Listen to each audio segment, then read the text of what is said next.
Welcome back and Merry Christmas to all of our lovely listeners to the Laser Disco Movie Podcast. And this is the first of many of our new special episode type. That's right, we've talked about it in the past. That's Recastaball. And boy, do we have a good one for you today. This is a Die Hard Christmas. Ooh. Before we get into the actual game, I'd like to introduce my awesome co-host, Duff. What's up, Duff? What's up, Shampoo? I am currently exhausted by all the holiday Yuletide BS. I'm ready to get it over with. Bah fucking humbug. That's right. Scrooge McDuff himself has decided to join us on the episode. But don't worry. He's gonna cheer up because we have a really great episode planned for you. I love me some Die Hard. And, you know, obviously we picked Die Hard because it is the best Christmas movie, right? Hands down. It's the holiday movie. Yeah, and if you don't think Die Hard's a Christmas movie, well, there's two types of people in this world. People who think Die Hard's a Christmas movie, and people that are wrong. That's right. That's right. So, you may be asking yourself at this point, what the fuck is Recastaball? Well, that's why we're here to tell you what it is. Recastaball No. is the Laser Disco exclusive game where we take a movie and we recast it. Shocking, I know.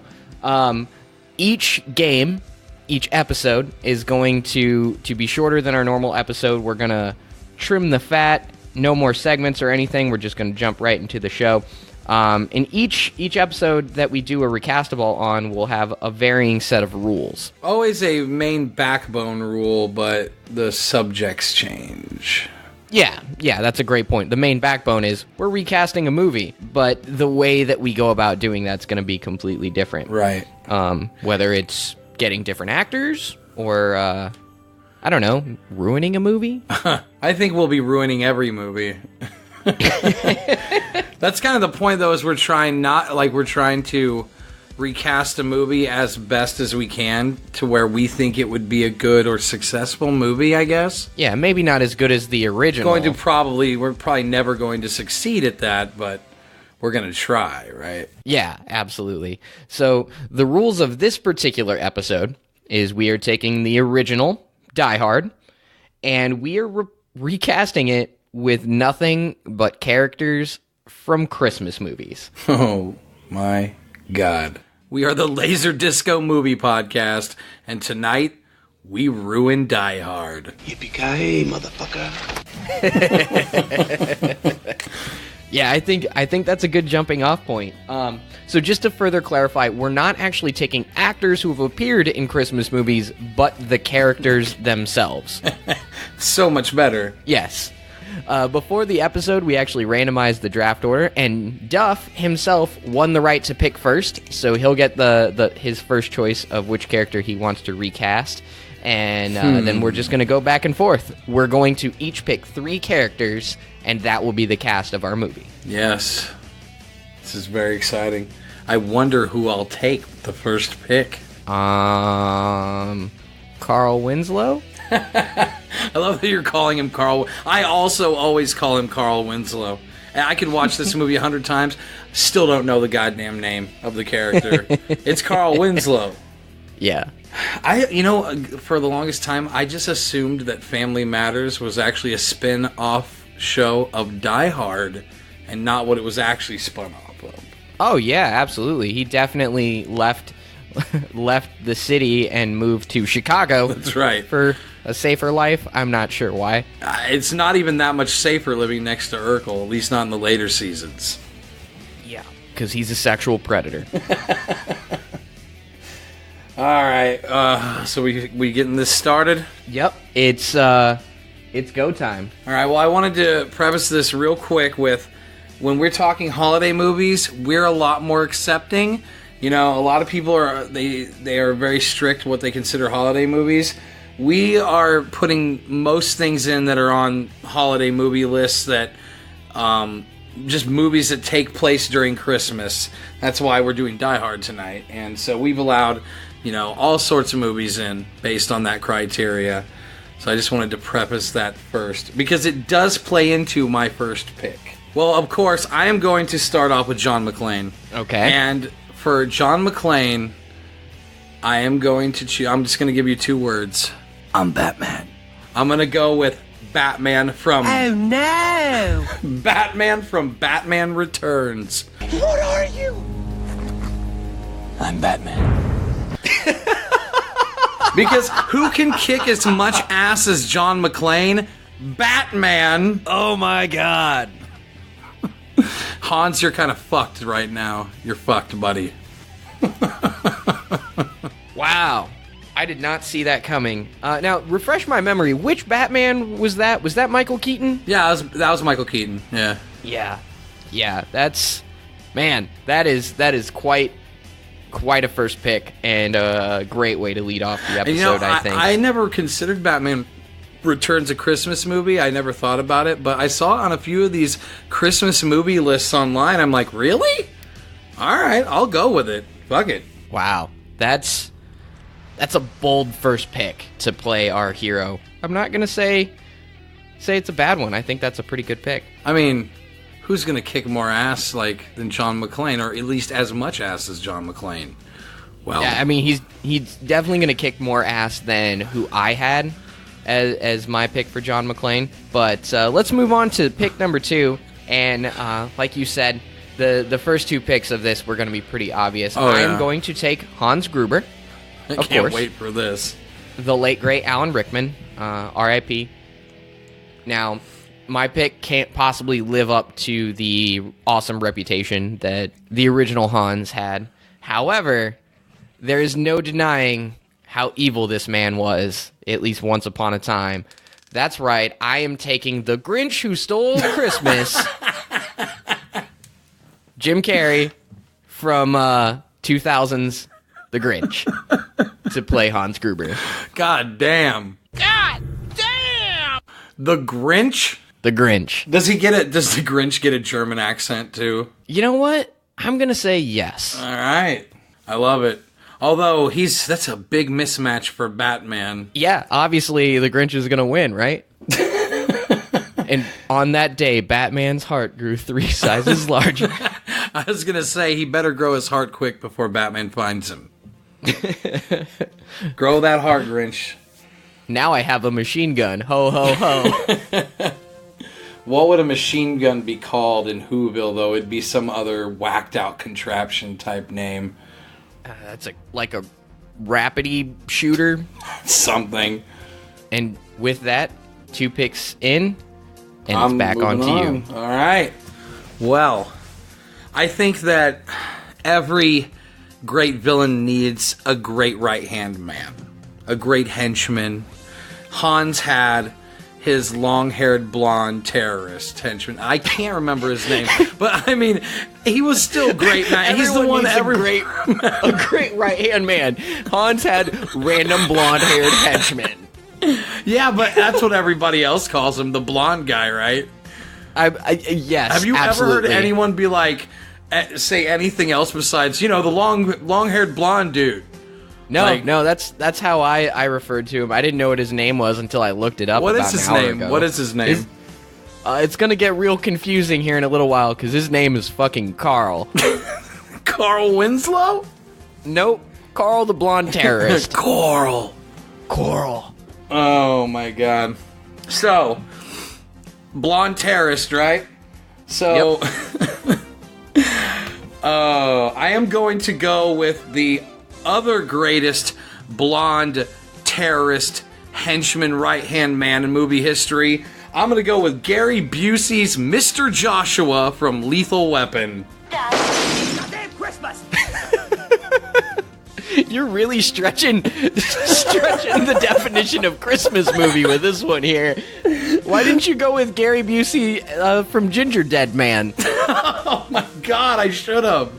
Well, he's not. Yeah, but these guys are both blonde, right-hand man. Terrorist guys. By the way, Lethal Weapon was on a bunch of those Christmas movie lists too. I'm not totally in agreement with it, but I'll use it. I just love it. We're gonna recast Die Hard with nothing but Christmas movies, and you lead off with Batman Returns and Lethal Weapon.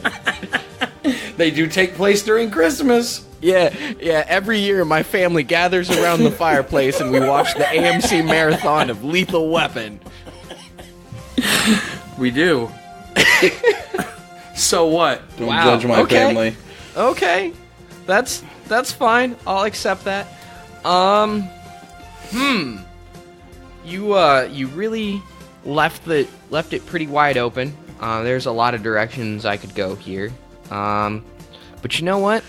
I think every terrorist needs a second terrorist. I like how we're jumping right through the terrorists, man. Well, I mean, this movie only has like 9 characters, and only 2 of them have names. So, I don't know how many people are going to remember this guy, but I know I always remember him because he was near and dear to my heart as a child because he played Genghis Khan in the Bill and Ted movie. And that's Uli, the Asian terrorist who steals a candy bar, I believe is his official name. You may recognize him as the guy with the long hair and the Fu Manchu, who indeed steals a candy bar. Mm-hmm. That's his big moment in the film. It is. And that was all improv by the actor. He went up to the set guys and he was like, "Hey, can I steal this candy bar?" And they were like, "Yeah, okay." So he stole that candy bar. Yep. Cinematic history. Those are real facts. Yeah, that's all we do here at the Laser Disco Movie Podcast. We present the facts. But I am going to recast Uli. I can't believe I'm about to do this, but with Stripe from 1984's Gremlins. You're recasting a human terrorist with a fucking gremlin.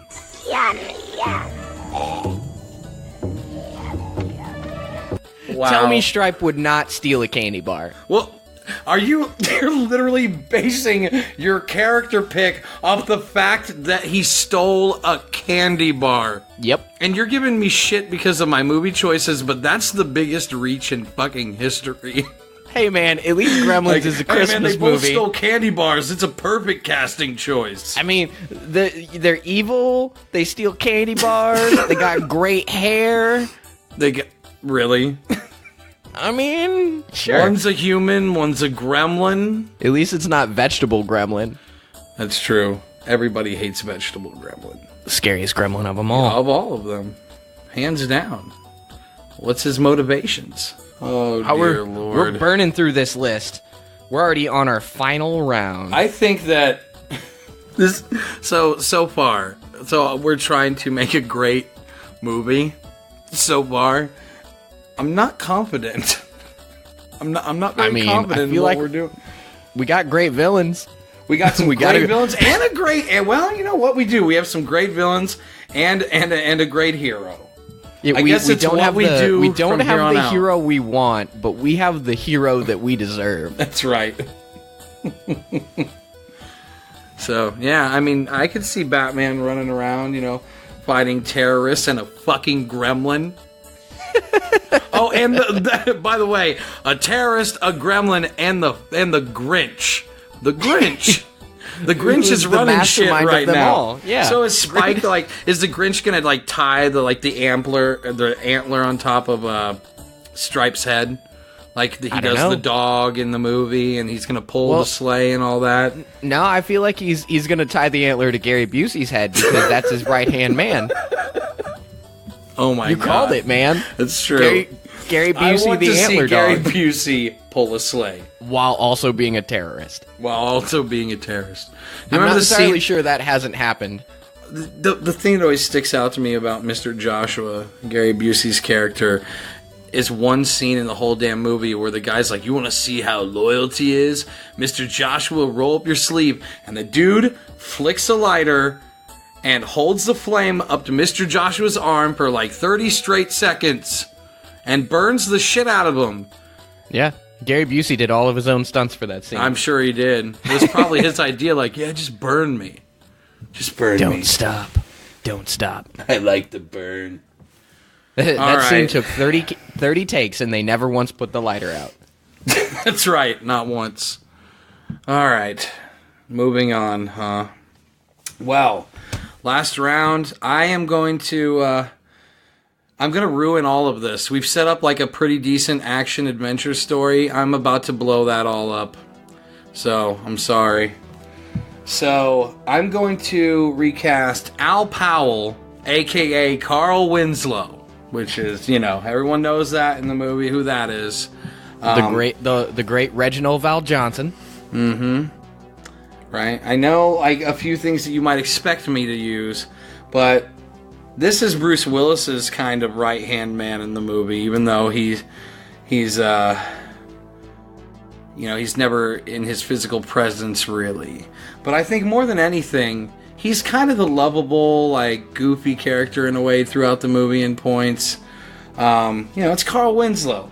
So I chose to recast him with Cousin Eddie from National Lampoon's Vacation.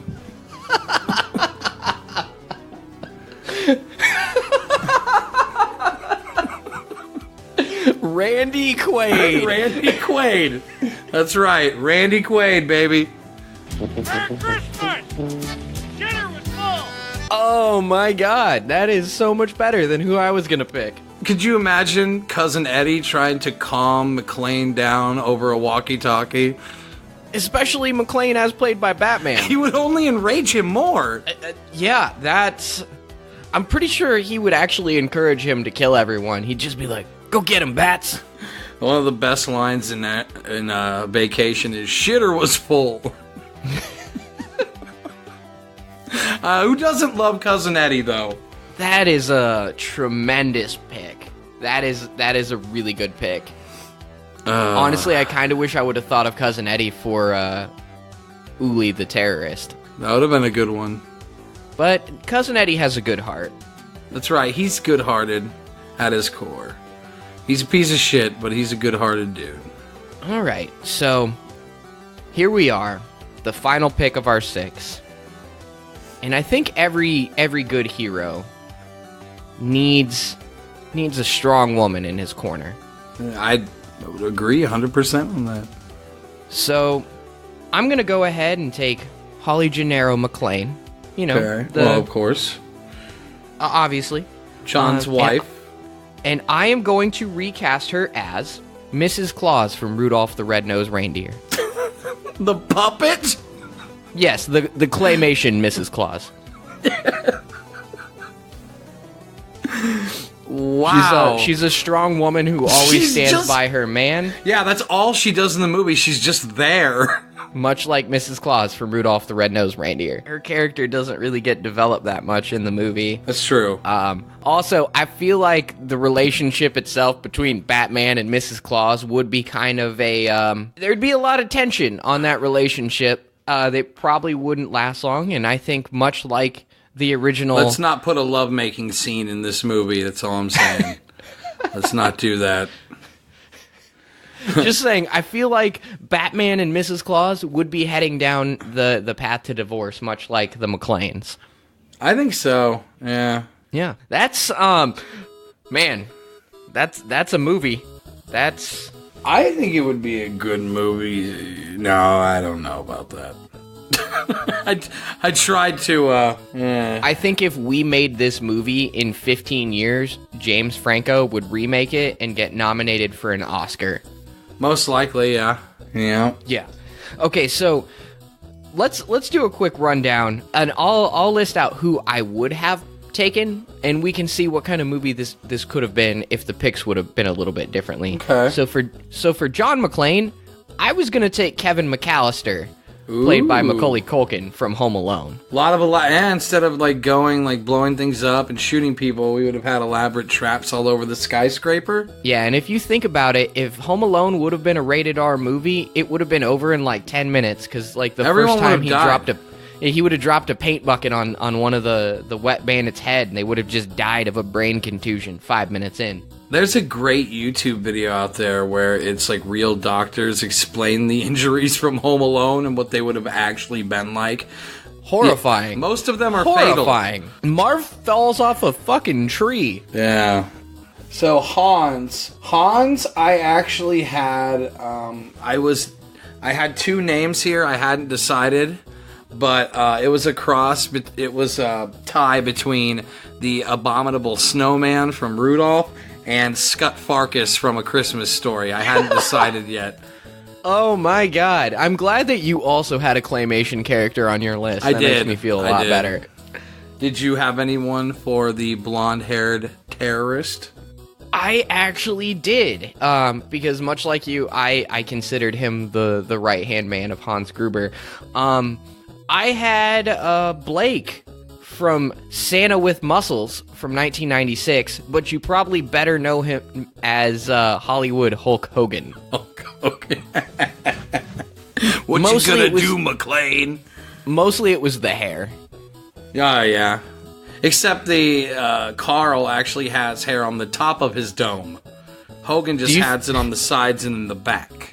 And you gotta believe that if Hulk Hogan would have been in that movie, he'd have worn a bandana. Well, yeah. He always wears a bandana. And probably sunglasses, too, even though it was at night and inside a building. So how about you? Did you have anyone for the Uli or Holly Gennaro? Yes, but it wasn't it was simply because he acted like a terrorist at scenes during the movie, so I just made the terrorist link, and that was Sinbad from Jingle All the Way. He does make quite a few terroristic threats. Yeah, not the best pick. I actually prefer the gremlin running around the skyscraper. I mean, no one wants Sinbad running around anything. I'm just saying, in a fight of Stripe versus Batman, I might actually take Stripe. I would strongly consider it. Right. That dude is feisty. I definitely wouldn't take Sinbad over Batman. No, that would last like 30 seconds. Let's see, for Sergeant Al Powell, I had Bernie Mac, a.k.a. Jin from Bad Santa. You know the big takeaway from his character is he smokes a lot of cigarettes and eats a lot of tangerines. He eats like 9 tangerines in that movie. And he drinks that vitamin C orange drink, too. Yeah, that's a man who got scurvy at one point in his life, and it is never happening again. Not happening again, man. Like, look, man, you only get scurvy once. You don't get scurvy twice. Like, hey, man, you want some ramen for lunch? Hell no! No! Are you kidding me? Would you like to take a long boat trip? Not in this lifetime. Oh, my God. Yep, that wasn't happening. Wow, we kind of ran through all of those, huh? Yeah, so I guess the hypothetical plot of this movie is Batman goes to reunite with his wife, Mrs. Claus. Mrs. Claus. To try to save Obviously, the relationship. he left the bat suit in his hotel room before he walked out to see what was going on, though. Okay, so you're thinking that he's actually showing up as Bruce Wayne. Yes. Okay. That's good, because we all know that Michael Keaton was the best Bruce Wayne. He was. So Bruce Wayne goes to reunite with his wife, Mrs. Claus, at her company Christmas party. Bruce Wayne goes to reunite with his wife, claymation Mrs. Claus. Right on. At her company Christmas party, and all hell breaks out when the Grinch, who stole Christmas, decides I'm sure to steal Mrs. this Christmas Claus party. and him have a long history of hatred between each other. Yeah. Like maybe they were ex-lovers in high school or something. I'm not sure. Right. Something. So the Grinch shows up, shuts down the party, takes over the building. Does he shut it down or steal the party? I mean, he probably tries to do both, right? I don't know. He definitely stole the fun from the party. That's right, because he's the Grinch. Wait, right. You forgot to mention he shows up with his henchmen, Stripe the Gremlin, and Gary Busey. Oh my god. Those are easily the 2 most reliable henchmen that the Grinch could find. What's funny is, the Gremlin is more reliable than Gary Busey. I feel like with Stripe as his secondary terrorist, he's definitely going to be running into like a Megatron Starscream situation where Stripe's going to end up trying to call the shots. That's right. And Gary Busey's too stupid to know what's going on. I love how I just abandoned, I just broke the rules in the band, fuck Mr. Joshua, that's Gary Busey. Yeah, it is definitely Gary Busey. He's more of a Well, to be character than fair- any movie character he's ever played. Mr. Joshua is Gary Busey. Yeah. Let's not get it twisted. So Bruce Wayne, a.k.a. Batman, Right. decides to put an end to this situation with the help of his outside man. Remind me who that was played Cousin Eddie. by? Cousin Eddie. Who's out in his broke down Winnebago outside the gas station. Yep. Probably trying to barter for a pack of Twinkies. Yeah, probably accidentally got McClane inside the building, has no idea what he's doing. Yeah, he's on his CB and accidentally picked up McClane. The CB in his Winnebago. So Bruce Wayne goes off and he picks off Stripe first. That's right. Through sheer chance. I don't believe that it was through skill. He has not got gotten lucky with the Stripe. bat suit back yet, has he? No, Still in the I think room. he probably caught Stripe snacking on candy bars and popcorn Or and glass stuff, and- beakers. According to the Gremlins movie. Oh man! And then he manages to run into the other henchman, Get Mr. Joshua, Gary Busey. Gary Busey. Right on. I feel like that fight was real short. Batman versus Gary Busey. I don't know. Yeah, I don't think that fight lasts long, or that fight lasts way too long Because Gary but Busey's it's still fucking very crazy. one-sided. It's probably just kind of like the scene from Fight Club where Edward Norton is just beating in Jared Leto's face, except Gary Busey still has the Gary Busey look on his face with his giant chiclet teeth. To be fair, you couldn't break out one of those teeth with a sledgehammer. It's the hardest element known to man, Gary Busey's Gary teeth. Busey's teeth can cut diamonds. Oh my lord. So he manages to take out Gary Busey, and then he has the final showdown. He managed to do something With that decades and decades of heavy drug use couldn't do. Sorry. So he gets past Gary Busey and has the final showdown with the Grinch Who Stole Christmas. Tell me he's got the bat suit back by now. I want to see the Grinch in full-fledged Batman fight. Instead of now I have a machine Wait, gun, ho ho ho, Now I have now a- I have the bat suit. I was going to say either that or it's now I have a Batarang. And then at the end, you know how John McClane has the handgun taped to his back? Well, Bruce Wayne has the entire bat suit taped to the middle of his back. What if it's just the mask? Just the mask. And he just puts It it, doesn't on do real anything. quick. He just and puts goes, it, "I'm and then he goes, Batman." "I'm Batman," and then throws the Grinch off the building. Oh, I want to see that movie. You know what? I think we succeeded. Kudos to us. That is a movie. And Hell then he yeah. gets back his wife, Mrs. Claus, and everything's Mrs. Claus. good in the world. And they go and meet Cousin Eddie and They share a passionate kiss as the credits get ready to Mrs. roll. Claus and McClane, or in Batman, or Cousin Eddie in Batman. How about all three? They just all share a kiss. Let's get weird. Yeah, let's get That, weird with that it. wouldn't Fuck even it. be the weirdest thing to happen in this movie. No, it wouldn't have.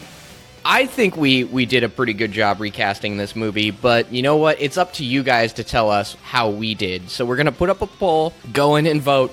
Would you watch this movie? Yes or no? And let us know how we did. You know, if you have any other ideas of Christmas characters that we should have cast in certain roles, feel free to tell us. Right. Yeah, I think that we did okay, though. I think we did okay. I think we did pretty good. And I just want to wish all you folks out there Merry Christmas, because we will not see you guys again till after the holidays. So, Yep, we're probably going to take a week off. for the holidays. Yeah, for the holidays. But we'll be back, We will be back. Arnold style. Yes. Yeah, so happy holidays, Merry Christmas, happy Hanukkah. And when you're watching Die Hard on Christmas, remember what it could have been. And you know what? When you're sitting and watching your Lethal Weapon marathon this Christmas, Followed by Batman Followed Returns by Batman for 24 Returns. straight hours. just remember how great Die Hard really is. Exactly. And of course, you can find us at laserdisco.podbean.com, iTunes, Stitcher, Podcast Addict, Blueberry, TuneIn Radio. We're still hanging out with your mom, though, because she's just delightful. Yeah, we baked Christmas cookies with her. We did, was to make great. up for the fact that Duff's wife burnt his. You know what? Fuck the Star Wars holiday special. I'm still mad about it. Me too. And if you can, please take the time to give us a rate and review on iTunes if you like what we do. We're still in that magic period where we could get on new and noteworthy. Fingers crossed for that. Right. And we should, with how good we are at recasting movies at this point, I feel. I mean, I expect Steven Spielberg to give us a call He should. like 10 minutes after this drops and just be like, come make movies for me. Be my casting directors, please. I'll be like, sorry, Spielberg, I'm holding out for Yui Bowl. I'm sorry. I'm waiting for him to come out of retirement. You're going to be waiting a long time. He retired. Yeah. It's all over. Blood Rain Part 2 is never going to happen. Oh, God, he sucks so bad. Better be careful. He might come fight you. He might. All right. Well, you know what? All this talk of Yui Bowl, I'm tapping out. I want to leave. Once again, Duff has tapped out. That means it's time for us to go. I guess our apologies for leaving you with such a short episode this time, but really, we're not sorry. No, not at all. Merry Christmas, mofos. 'Twas the night before Christmas, and all through the house, not a creature was stirring, not even a mouse. Then Hans Gruber came and burst through the door with 13 terrorists and C4. They took the building by surprise, locked all the doors and cut the telephone lines. John McClane came and saved the day, killed the terrorist that took his wife away. Merry Christmas, John McClane. Merry Christmas, Merry, Merry, Merry Christmas. Merry Christmas, John McClane. Merry Christmas, Merry, Merry, Merry Christmas.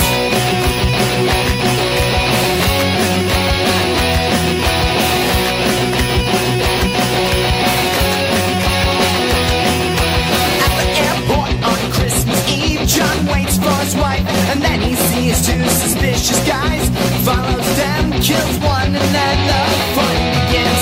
Special forces and mercenaries take over the airport. It's kinda scary, but John's not afraid, and he blows the plane, and him and his wife reunite again. Merry Christmas, John McClane. Merry Christmas, Merry, Merry, Merry Christmas. Merry Christmas, John McClane. Merry Christmas, Merry, Merry, Merry Christmas. Merry Christmas, John McClane. Merry Christmas, Merry, Merry, Merry Christmas. Merry Christmas, John McClane.